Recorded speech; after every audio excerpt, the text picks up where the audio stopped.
ഞങ്ങൾ അമ്പും വില്ലും അടുത്തതിനേക്കാൾ അടുത്തു എന്ന് പറയുമ്പോൾ ഇനി നിങ്ങൾ പൊയ്ക്കോളൂ റസൂലേ സല്ലല്ലാഹു അലൈഹി വസല്ലം, മുഖറബായ മലക്കായി എനിക്ക് പോലും പ്രവേശനമില്ലാത്ത ലോകത്തിലേക്ക് നിങ്ങൾ പൊയ്ക്കൊള്ളുക എന്ന് പറയുമ്പോൾ എവിടെയാണ് ഇവിടെ ബുറാഖിന്റെ ചർച്ചയെന്ന് ഷെയ്ഖ് നമ്മളോട് ചോദിക്കുന്നു. ആ ഒരു പോക്കിന്റെ കൂട്ടത്തിൽ പിന്നെ എന്തിനാ ബുറാഖ്? കോടിക്കണക്കിന് വർഷങ്ങൾ അപ്പുറത്തേക്ക് കടന്നു പോകുന്ന മനോഹരമായ യാത്രക്ക് നിമിഷങ്ങളെ കൊണ്ട് തീർക്കാൻ ബുറാഖ് ഒരു തടസ്സമാണ്. കാരണം ബുറാഖിന്റെ വേഗത ഏകദേശം അരമണിക്കൂറോ അല്ലെങ്കിൽ ഒരു മണിക്കൂർ കൊണ്ടെത്തിയത് ബൈത്തുൽ മുഖദ്ദസിലേക്കാണ്, ഹറമിൽ നിന്ന്. ഈ വേഗത പോരാ അങ്ങോട്ട് റസൂലുള്ളാഹി സ്വല്ലല്ലാഹു അലൈഹി വസല്ലമക്ക് പോകാൻ. അതുകൊണ്ട് ഒറ്റയടിക്ക് ബുറാഖില്ലാതെ യാത്ര തുടർന്നാൽ ബൈത്തുൽ മുഖദ്ദസ് അറ്റൻഡ് ചെയ്യാൻ കഴിയില്ല, ബൈത്തുൽ മുഖദ്ദസിന്റെ അപ്പുറത്തേക്കും പോകാൻ കഴിയില്ല. അതുകൊണ്ട് ഒറ്റയടിക്ക് യാത്ര പുറപ്പെടുവിക്കരുത്.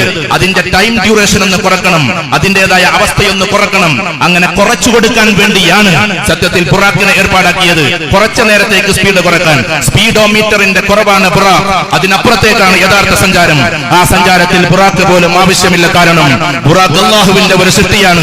അതിന്റെ അപ്പുറത്തേക്കുള്ള സഞ്ചാരത്തിൽ ഒറ്റക്കുള്ള യാത്രയാണ്.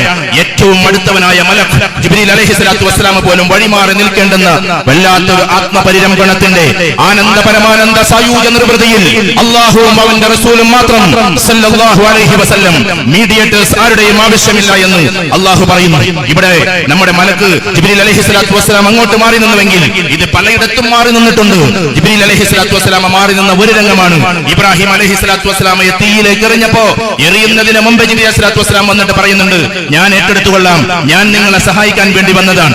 വഴിമാറി നിൽക്കും ജിബ്രീൽ അലൈഹിസ്സലാത്തു വസ്സലാം, എനിക്കാരും വേണ്ട, എനിക്ക് എന്റെ അല്ലാഹു മതി. അതുകൊണ്ട് നിങ്ങളും വഴിമാറി നിൽക്കണം.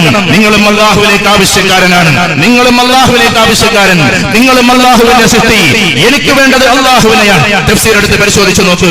ജിബ്രീൽ അലൈഹിസ്സലാത്തു വസ്സലാമയെ മാറ്റി നിർത്തിക്കൊണ്ട് ഇതിനെക്കുറിച്ച് അല്ലാമ ഇഖ്ബാലിന്റെ ഒരു കവിതയുണ്ട്, അതിമനോഹരമായ ഒരു വരി. ഹേ ജിബ്രീൽ, നിങ്ങൾക്ക് ഒരിക്കലും വികാരമില്ലെന്ന് ഞങ്ങൾക്കറിയാം, പക്ഷേ ഞങ്ങളൊരു ചോദ്യം ചോദിച്ചു കൊള്ളട്ടെ. ഞങ്ങളുടെ ഇബ്രാഹിം അത് പറഞ്ഞപ്പോ നിങ്ങൾ പോലും ഒന്ന് ഭയന്ന് വിറച്ചില്ലയോ? നിങ്ങൾക്ക് പോലും ഒരു വല്ലാത്ത വൈകാരികത വന്നില്ലയോ എന്ന്? ഈ ഒരു പ്രതലത്തിലേക്ക് കയറുന്നതിന്റെ പേരാണ് തൗഹീദിന്റെ പാരമ്യത. അല്ലാതെ ഏതെങ്കിലും ഒരിടത്ത് പോയി കബറാളികളോട് ചോദിക്കരുത് എന്ന് മാത്രം പറയുന്നതല്ല തൗഹീദ്. അതിനുമപ്പുറത്തേക്ക് എല്ലാറ്റിനെയും മാറ്റി നിർത്തി എന്റെ അല്ലാഹുമാണ് എനിക്ക് വേണ്ടത് എന്ന ആത്മസഞ്ചാര പദത്തിന്റെ അങ്ങേയറ്റത്തെ തലയുടെ പേരാണ് യഥാർത്ഥത്തിൽ തസവ്വുഫ് എന്നതുകൊണ്ട് ഉദ്ദേശിക്കുന്നത് എന്ന് ഷെയ്ഖ് അബ്ദുൽ ഖാദിർ ജിലാനി റഹ്മത്തുള്ളാഹി അലൈഹി. ഞാനിത് പറയാൻ ഉദ്ദേശിച്ചതായിരുന്നില്ല. തസവ്വുഫ് എന്നൊരു ചർച്ച ഇൻട്രോഡക്ടറിയായി എന്റെ പ്രിയപ്പെട്ട സുഹൃത്ത് സൂചിപ്പിച്ചതുകൊണ്ട് ആ ഭാഗത്തിലേക്കൊന്ന് കടന്നു എന്ന് മാത്രം. ആത്മസഞ്ചാരത്തിന്റെ വല്ലാത്തൊരു വിധാനമുണ്ട്. ആ ലോകത്തിലേക്ക് എത്തുമ്പോ നിങ്ങളുടെ സയൻസ് എല്ലാം തകർത്തെറിയേണ്ടി വരും. നിങ്ങളുടെ കെമിസ്ട്രി, നിങ്ങളുടെ ഫിലോസഫി, നിങ്ങളുടെ സൈക്കോളജി, നിങ്ങളുടെ ആന്ത്രോപോളജി, നിങ്ങളുടെ ലിറ്ററേച്ചർ എല്ലാം നിങ്ങളെ ദൂരേക്കെറിയും. അല്ലാഹുവിലേക്ക് നിങ്ങൾ അടുക്കുമ്പോ അതിന്റെ ബാലപാഠമാണ് ഇപ്പോൾ നിങ്ങൾ നിർവഹിച്ചുകൊണ്ടിരിക്കുന്നത്. വാഫി കോഴ്സ് ആയാലും അല്ലാതെയായാലും മുതഅല്ലിമീങ്ങൾക്ക് വേണ്ട കോഴ്സ് നിങ്ങൾ പൂർത്തിയാക്കുന്നു.